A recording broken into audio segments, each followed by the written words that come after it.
మనల్ని అడ్డగించే శక్తి దారి వదిలి ఆహ్వానించేలా చేస్తాను. వెళ్ళు.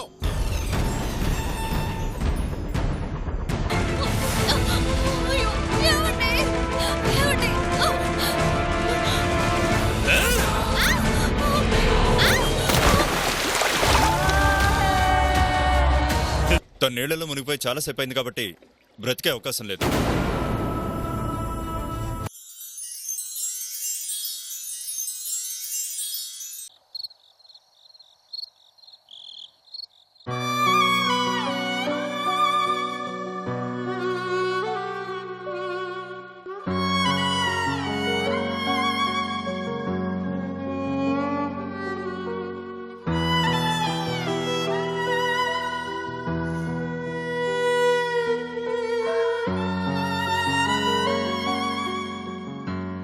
ఉదయం మనతో ఉన్న మనిషి ఇప్పుడు లేదు.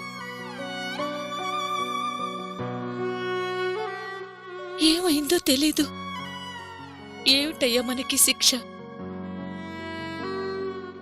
అన్నయ్యతో ఆనందంగా ఉన్న వదిన అంతలోనే ఆనందానికి దూరమైపోయింది.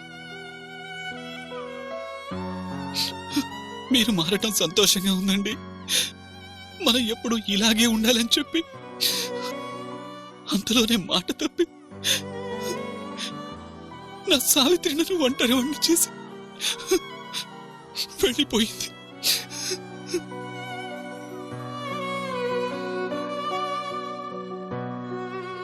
ఏమైందో ఏంటో అన్నయ్య, ప్రాణాలతో ఉందో లేదో అర్థం కావడం లేదు. అంత పెద్ద చెరువులో పడ్డాక ఇంకా ప్రాణాలతో ఎక్కడుంటుందమ్మా? వెళ్ళిపోయింది. నా సావిత్రి నన్ను అన్యాయం చేసి వెళ్ళిపోయింది. వెళ్ళిపోయింది.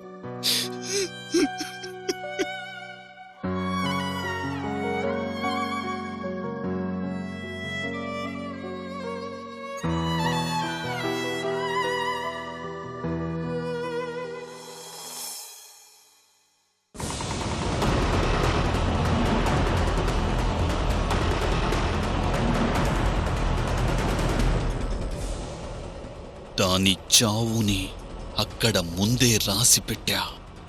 అందుకే అక్కడికి తీసుకెళ్ళి ఆ నీళ్లలో దాన్ని ముంచేశా. ఈ శుభవార్త నా గురువుకి చెప్పాలి.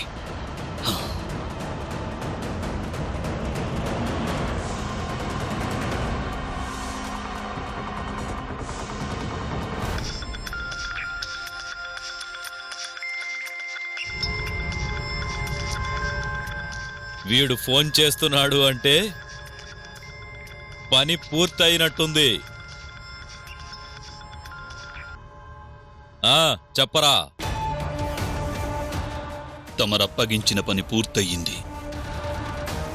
ఆ సావిత్రిని చెరువులో శవాన్ని చేశాను. శబాష్ శబాష్ రా. నేను చెప్పిన పని పూర్తి చేసి నా మాట నిలబెట్టావు. మీరు చెప్పాక జరగకుండా ఉంటుందా? రేయ్, దాని చావుతో పని పూర్తవలేదు, ఇప్పుడే మొదలయ్యింది. ఆ సావిత్రి చావుతో నేనప్పగించిన కార్యం పూర్తి కాలేదు. ఆ నందినికి కూడా మరణాన్ని ప్రసాదించరా. త్వరగా ఆ కార్యం కూడా పూర్తి చేసిరా. మనం చేయవలసిన మరో గొప్ప కార్యం ఎదురు చూస్తుందిరా. ఏంటది గురువుగారు? ముందు అప్పగించిన కార్యం పూర్తి చేయరా. వచ్చాక ఆ వివరాలు చెప్తాను.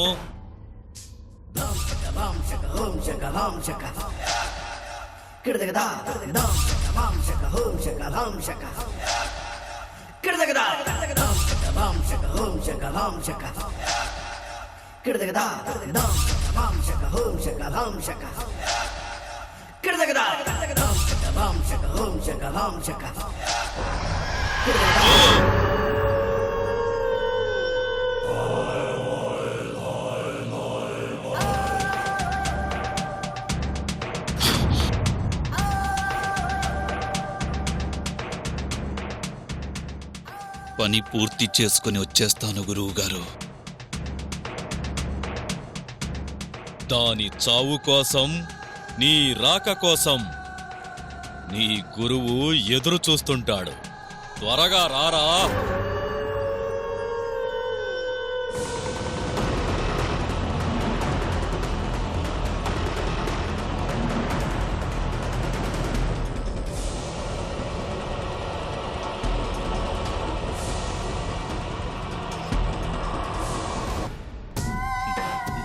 తొలి బలి పూర్తయింది, మలి బలి మిగిలింది. అది పూర్తయితే ఆ మరకతలింగం సాధించడమే నా లక్ష్యం.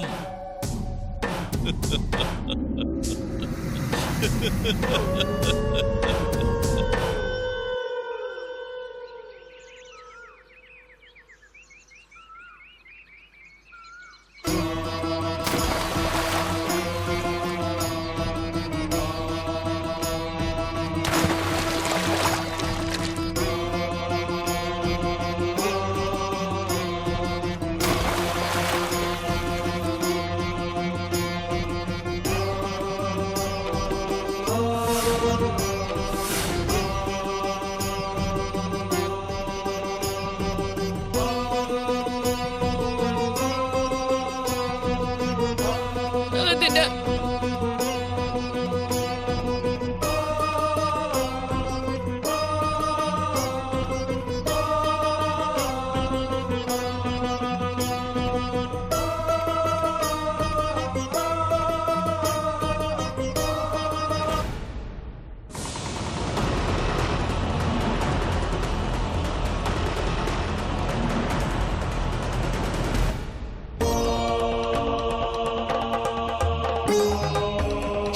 సావిత్రి,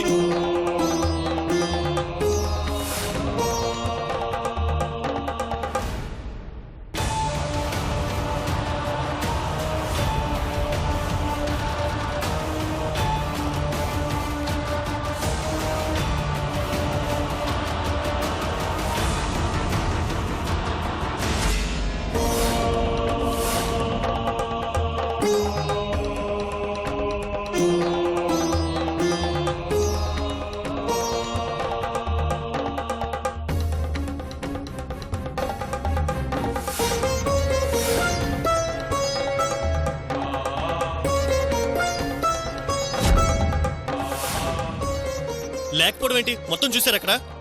మొత్తం చెరువంతా వెతికాను సార్, ఎక్కడా దొరకలేదు. సావిత్రి, ఏమైపోయావు సావిత్రి? నన్ను ఎందుకు ఇలా అన్యాయం చేశావు సావిత్రి? సావిత్రి సార్, మీ వాళ్ళని మళ్ళొకసారి వెతకమనండి ఇంకొకసారి సార్. వెతికించండి ప్లీజ్ సార్, ప్లీజ్ ప్లీజ్ దొరుకుతుందేమో. Control.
Savitri, Savitri, I'm sorry. మిమ్మల్ని మళ్ళీ ఇలా కలవాల్సి వస్తుంది అనుకోలేదు. సావిత్రి,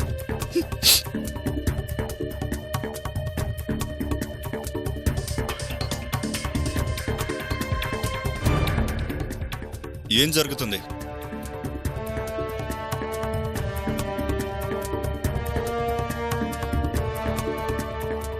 నిన్న ఇన్సిడెంట్ జరిగేటప్పటికి చీకటి పడిపోయింది సార్. అప్పటికే రెస్క్యూ టీం ఆ అమ్మాయి బాడీ కోసం ట్రై చేశారు, దొరకలేదు. ఉదయం నుంచి గజెత్తిగాళ్ళని పిలిపించి వెతికించాం సార్. ఇన్సిడెంట్ నిన్న ఏ టైంలో జరిగింది? 5 to 6 మధ్యలో sir.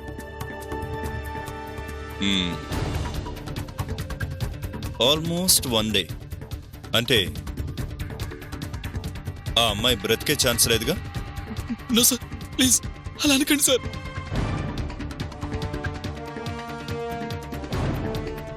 No sir. Okay,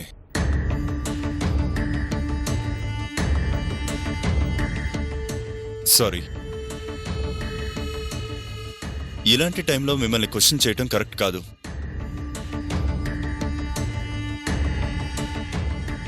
but అసలు ఏం జరిగిందనేది తెలియాలి కదా.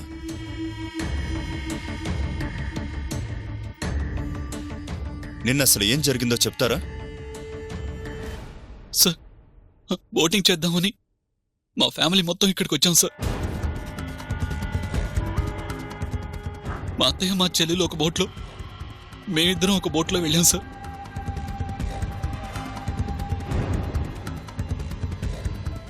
బోట్లో షికారు చేయడం బాగుంది అని నా భార్య అంటే అలా కొంచెం దూరంగా వెళ్ళాం సార్. సరదాగా నీళ్లతో ఆడుతూ ఉంది సార్. ఈలోపు సడన్ గా బోట్ అన్బ్యాలెన్స్ అయిపోయింది సార్. అప్పటికి నా సావిత్రిని కాపాడుకుందామని చాలా ట్రై చేశాను సార్. అప్పటికి బోటు తిరగబడిపోయి చెరువు వైపు పడిపోయాం. చూస్తుండగానే నా సావిత్రి పడిపోయింది నా కళ్ళ ముందే సార్. అన్నయ్య ఏడవద్దు. Savitri, cool man, cool.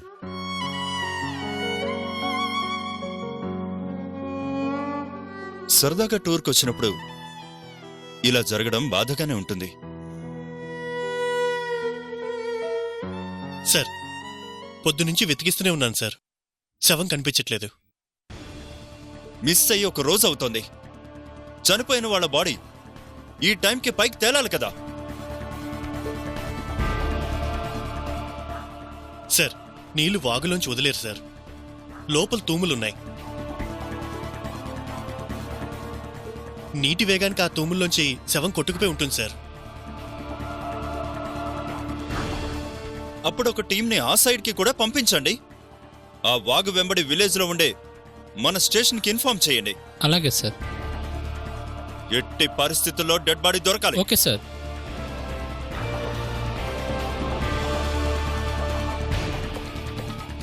Okay.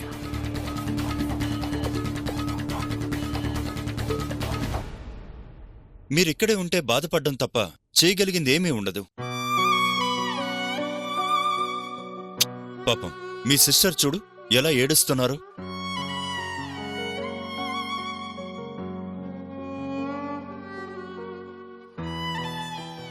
మీరు వెళ్ళండి. బాడీ దొరకగానే నేనే ఇన్ఫార్మ్ చేస్తాను. నో, నా సావిత్రి దొరికే వరకు నేను ఇక్కడే ఉంటాను సార్. ప్లీజ్ నా మాట వినండి. చెప్పేది అర్థం చేసుకోండి. మీరున్న ప్లేస్కి వెళ్ళిపోండి. నో సార్, నేను వెళ్ళాను సార్. ఇన్స్పెక్టర్ సార్, వాళ్ళని పంపించు. Okay sir. Sir please, please sir. పదండి సార్. ప్లీజ్ నా మాట వినండి. ప్లీజ్ వెళ్ళండి. అన్నయ్య మీరు వెళ్ళండి. Please take rest. రా అన్నయ్య.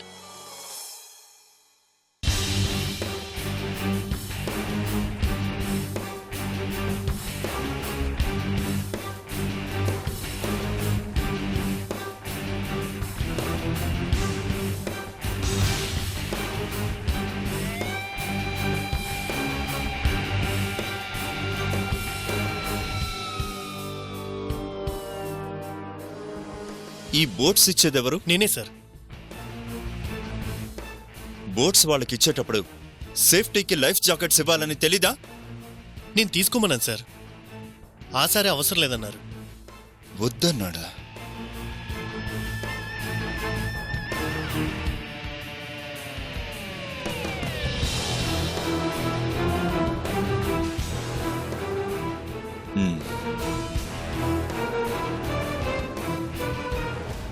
బాబు మీరంతా వెళ్ళండి.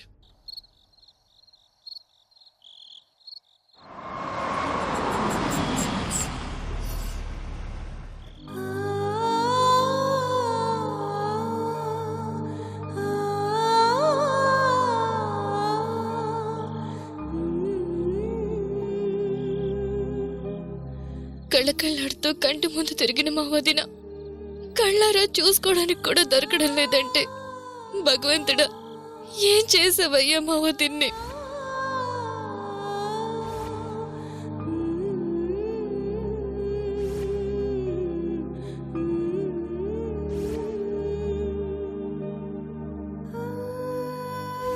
సావిత్రి, మీ వదిన నీళ్ళలో మునిగిపోయిందమ్మా.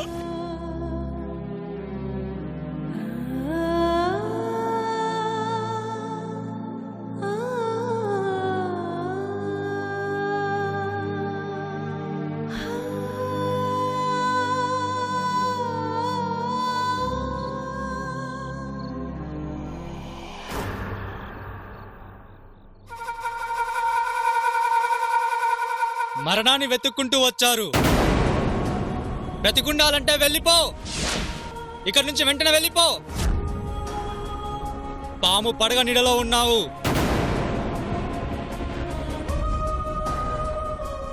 వెళ్ళిపో, వెళ్ళిపో, వెళ్ళిపో, వెళ్ళిపో, వెళ్ళిపో, వెళ్ళిపో.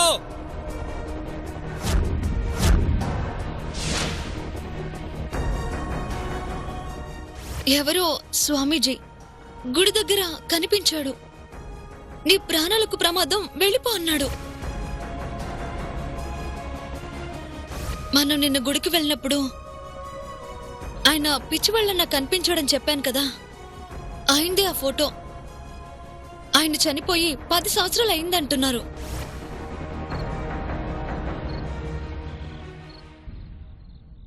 ఏంటిది? వదినకు కనిపించినట్టుగానే నాకు కనిపిస్తున్నాడు.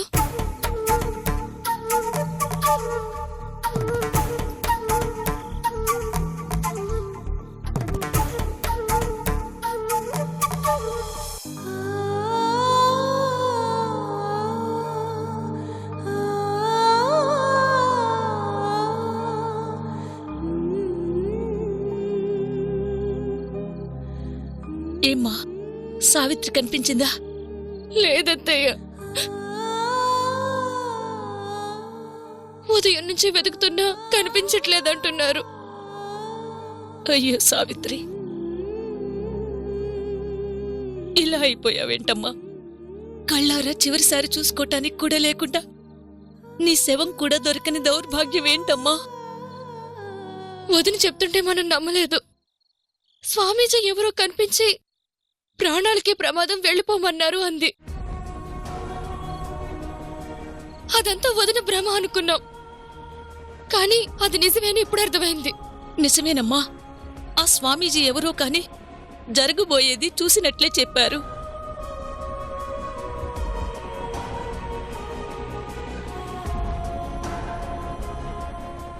అత్తయ్య, వదిన చెప్పిన స్వామీజీని నేను చూశాను.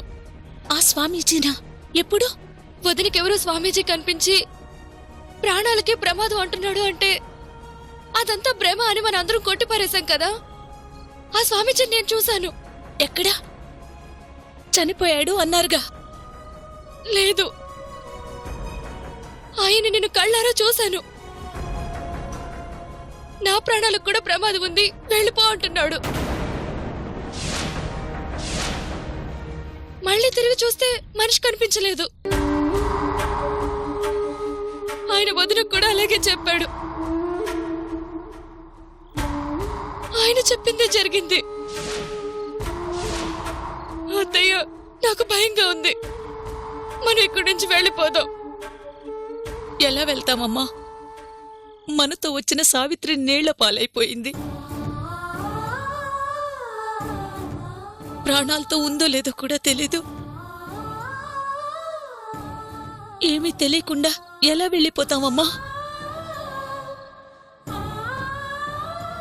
లేదు అంటే కనీసం శవమైనా దొరకాలిగా. ప్రాణాలతో వచ్చేదైతే ఈ పాటికే రావాలి. రాలేదు అంటే కనీసం శవమైనా దొరికేదాకా ఇక్కడే ఉండాలి. అనాథ శవల్లా అలా వదిలేసి వెళ్ళలేం కదమ్మా.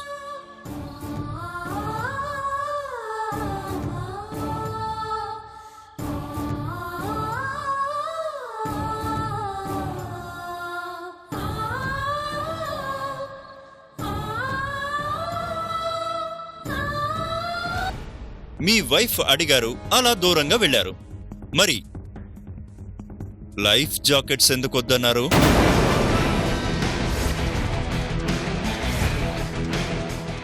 చెప్పండి.